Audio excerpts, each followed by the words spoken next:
पर यही बुखार किधर एक नौजवान नूं हो जाए सारे घर नूं वकत पा देता है।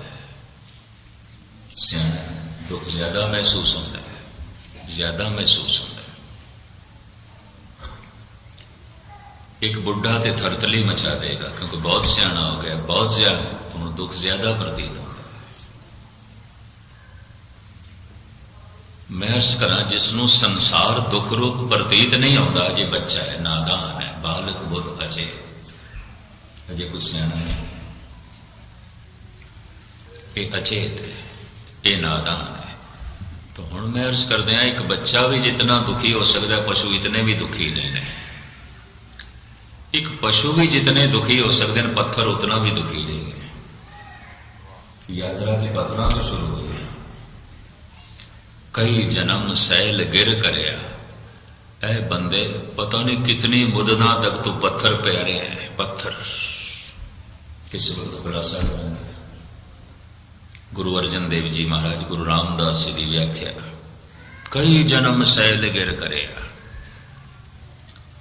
गिर पहाड़, पता नहीं कितनी मुद्दत तू पहाड़ों का पत्थर बनया रहे, फिर मिट्टी बने, फिर बनस्पति बने, फिर बनस्पति दे उछाल पैदा होया, कीड़े मकोड़े बने, फिर उन्हां च उछाल पैदा होया, पशु पक्षी बने, फिर उन्हां च उमंग पैदा हुई, फिर तू मनुख बने।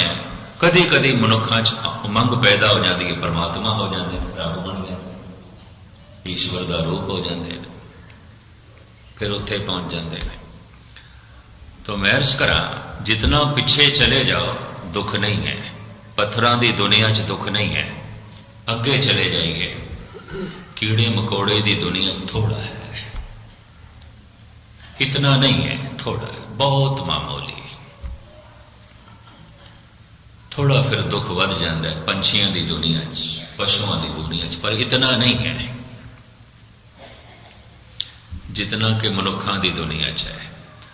पर मनुखों दे च भी मूर्ख लोगों की दुनिया च इतना दुख नहीं है जितना सियाणा। कोई मनुख कितना क दुखी है, कहते हैं उसकी सियाणप तो पता चलेगा, उसकी सियाणप तो पता चलेगा। मिर्जा गालिब कहते ने परेशानियां सारे जहां की समेट कर, है खुदा कमाल दी गल है। सारी दुनिया दे कट्ठे कीते तू दुख बेचैनियां परेशानियां, ते खुदा जब तेरे कोल होर कुछ बन नहीं सके, कमाल दी गल करता है। परेशानियां सारे जहां की समेट कर, जब कुछ ना बना तो मेरा दिल बना दिया। रब सारी दुनिया दियां मुसीबतां बेचैनियां परेशानियां तू कट्ठियां कीतियां, ते जब तेरे कोल कुछ होर बन नहीं सकेगा तो तू मेरा दिल दिमाग बनाया, और कि मैं इतना बेचैन, मैं इतना दुखी। कोई सुख रूप संसार नहीं है। गुरु नानक कहते सब दुखी, नानक दुखी है सब संसार। जिस अद्धी रात नूं महात्मा बुद्ध ने अपना घर छोड़िया सी,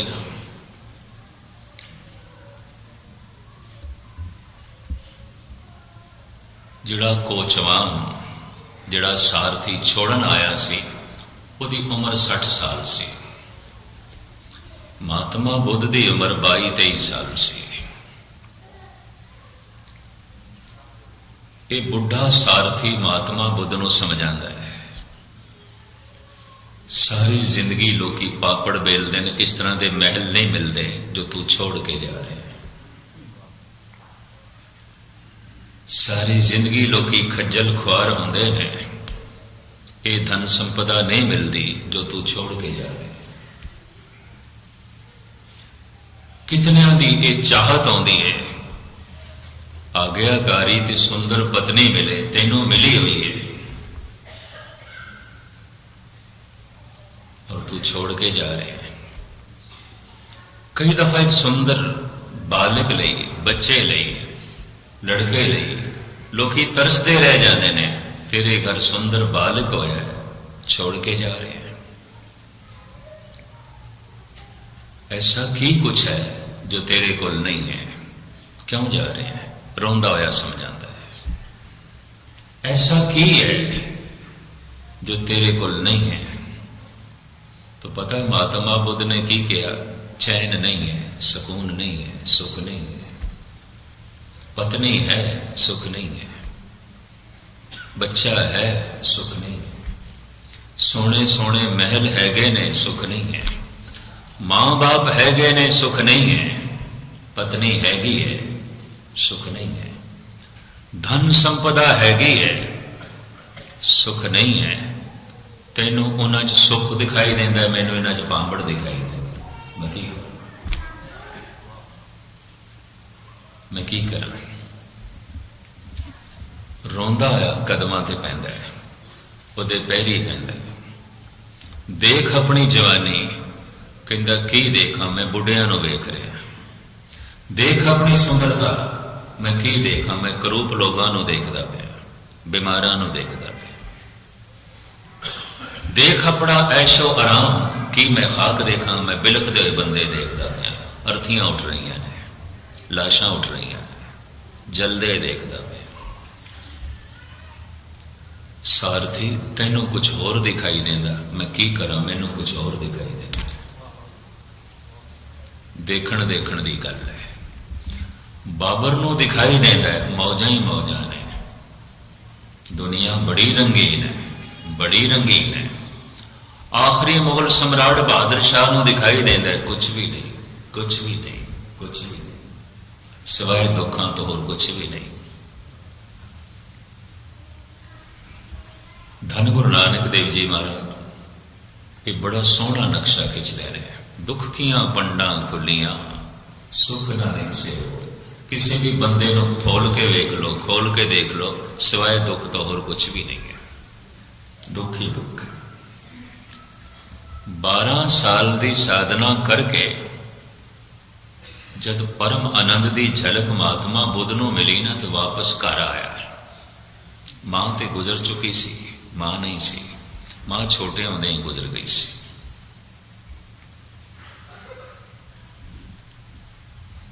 प्यो मिलिया पहले दरवाजे ते, और प्यो दा क्रोध, क्योंकि प्यो दा प्यार दिमाग दे च आउंदा है, मां दा प्यार हिरदे च आउंदा है। प्यो ने एकदम सीने नाल नहीं लाया,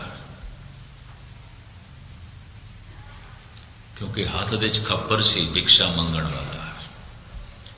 गल दे च कफनी वेख के गुरु नानक दी माता तृप्ता रो उठी सी, रो उठी सी। ए रूप हाथ दे च खप्पर देख के प्यो क्रोधित हो गए। बड़ी ताड़ना की थी, जिंदगी दे 12 साल कीमती तू जाया कीते, बर्बाद कीते। साडे घराने इस तरह का कोई दर दर का भिखारी नहीं बनिया। अठ ते तेरे खबर है, भिक्षा मंगदा फिरदा। असी लखां का दान करते हैं तो भिक्षा मंगदा फिरदा। की हालत बनाई है? 5-7 ताड़ना करदे होया गालां भी कढ़ियां।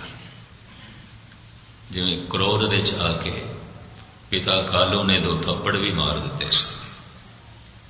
वो गौतम दे प्यो नालों थोड़ा आगे वध गए, 2 थप्पड़ भी मार देते तो बिल्कुल मकट्टू, सब तबाह करके आ गए, बर्बाद करके आ गए। 2 थप्पड़ भी मार देते। यशोधन सिद्धार्थ दा पिता, महात्मा बुद्ध दा पिता। महात्मा बुद्ध दा नाम सी सिद्धार्थ, सिद्धार्थ दा पिता यशोधन। थप्पड़ ते नहीं मारे, गालां कढ़ियां ने, डांट रहे। की लवे तेनों, की मिले? हुण जेड़े अल्फाज मैं पढ़े ने, मैं हैरान होया। सिद्धार्थ यशोधन नूं अपने पिता नूं कहंदे, बापू मिलिया तो कुछ भी नहीं, पर हाँ जो मिलिया होया सी ना उसका पता चल गया, उसका पता चल गया। मिलिया तो कुछ भी नहीं सी, मैनू मिलिया कुछ भी नहीं है। जो मिलिया हुआ ही सी, कभी बिछड़िया ही नहीं सी, उसका पता चल गया, उसका पता चल गया। किस दा पता चले? मैं ते देखदा पिया भिखारी है तू, भिखारी है तू, भिक्षु है तू, मंग मंग के अपनी उपजीविका चलांदा पिया। बापू ताने वेखदा पिया मेरा, कदी थोड़ी जिहा अंदर झात मार ते दुनिया दी सारी बादशाहत मेरे कदमां च तैनूं दिखाई देगी। जिसनों बख्शे सिफत सलाह, नानक पातशाही पातशाह। 12 साल की बिछड़ी हुई यशोधरा ने भी गुस्सा जाहिर किया। पत्नी ने 12 साल का गवार जद कढ़ चुकी तो सिधारत कहते ने इतों गुस्सा उसकी झोली च पाया जिहड़ा 12 साल पहले गया सी। वो जिहड़ा 12 साल पहले गया सी शायद एक तेरा गुस्सा झोली च पा लेंदा। वेख ते सही एक वही आया है जो 12 साल पहले गया सी। जरा पहचानन की कोशिश ते कर, जरा समझण की कोशिश ते कर। इतने ही 2 बोल आखण की देर सी, यशोधरा भी झुक गई, भिक्षुण बन गई सी।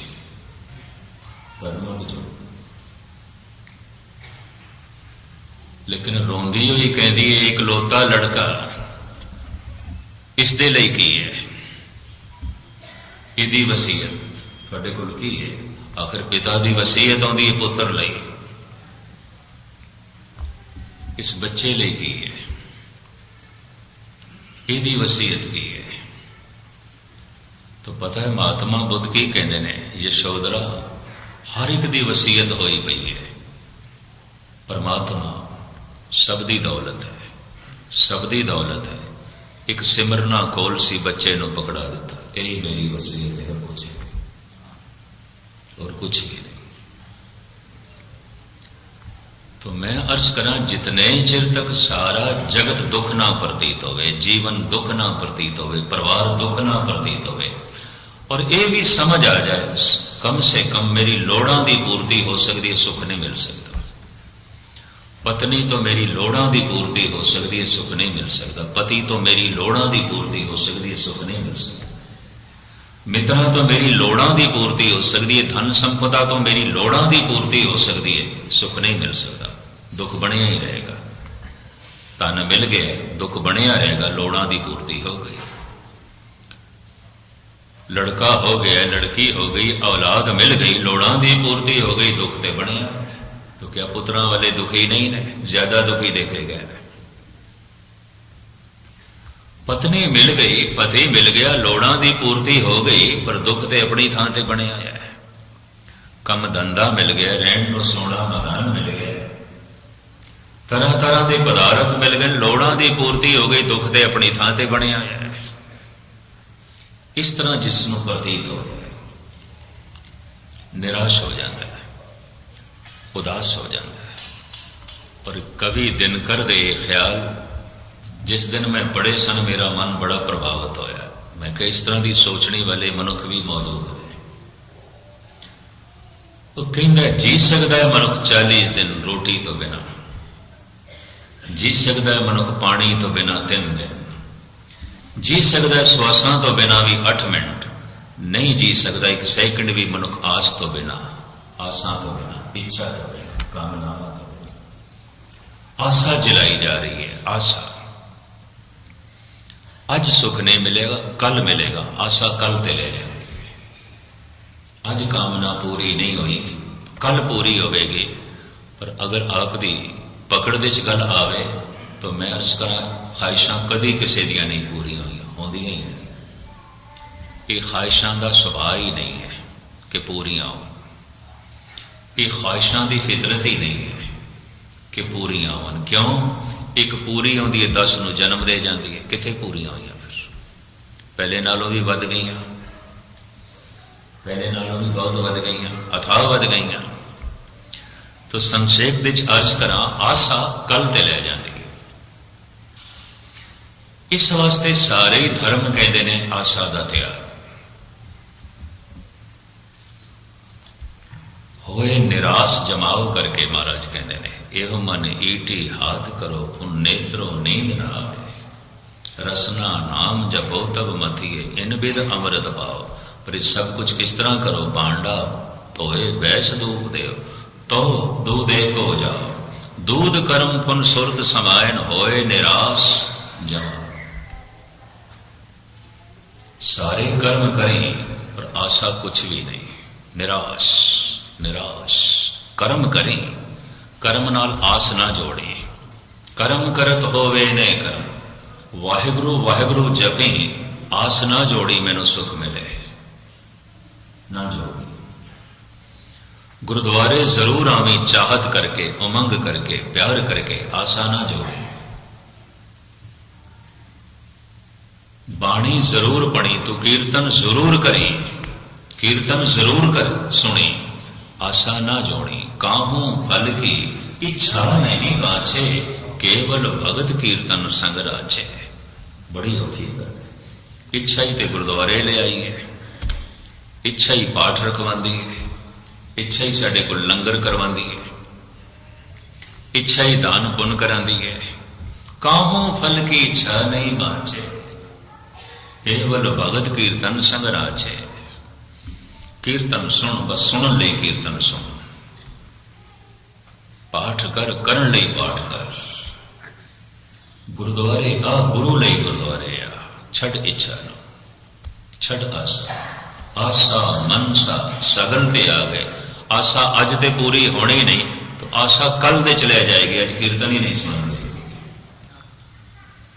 आशा कल दे चले जाएगी, अज पाठ ही नहीं करने देगी।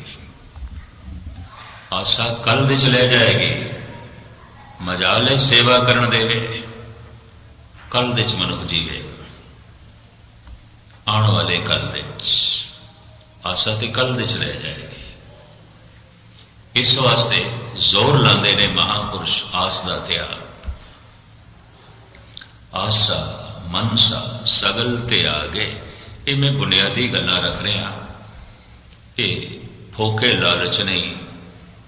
आओ नाम जपो, थोड़ियां सारियां इच्छावां की पूर्ति होगी। जिथे जिथे शब्द इस तरह के हैं उन्होंने भी मतलब इन्हें सारियां इच्छावां खत्म हो जाएगी, रहेगी नहीं। नाम जपण नाल की होता है?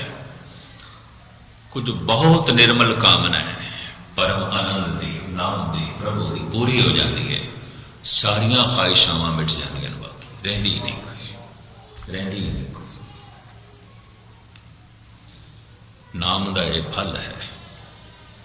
पर हुण बंदा ये सोचे नाम दा फल ही है मेरियां दुनियावियां इच्छावां पूरियां होवन, तो किस दियां पूरी होईयां अज तक? पहले कोई एक मनुख दा ते नाम लो, सारे ही रोंदे मिलणगे, ऐ गल नहीं बनी, ऐ गल नहीं बनी, ऐ गल नहीं बनी।